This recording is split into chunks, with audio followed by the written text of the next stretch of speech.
Hammaga birdek yoqadigan, tez va oson, mazasi o'zgacha go'sht say taomini retsepti bilan tanishtiraman. Men garnir uchun derevyanskiy qilib olishni xohladim. Sizlar xohlasanglar fri qilib olishingiz ham mumkin.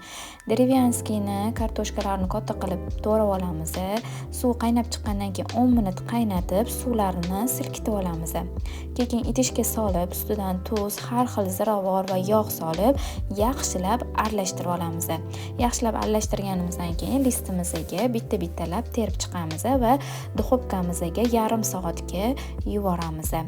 Endi go'shtimizni qovurishni boshlaymiz. Men mol go'shtini lahm joyidan foydalandim. Sizlar ham lahm joyidan foydalansanglar juda ham mazali va yumshoq bo'lib chiqadi. Ustiga chesnok, har xil ziravorlar, soya solib qovuryapman. Ustiga xohishga ko'ra tuz solib, yarim soatga dimlab qo'yamiz. Yarim soat dimlangandan keyin piyozlarimizni ham 15 minutga dimlab qo'yasizlar. Ustidan bulg'or qalampirlarini solib 10 minut qovuramiz.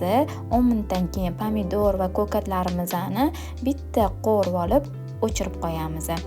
Men garnir uchun guruch qildim. Sizlar xohlasanglar boshqa narsa qilishingiz ham mumkin.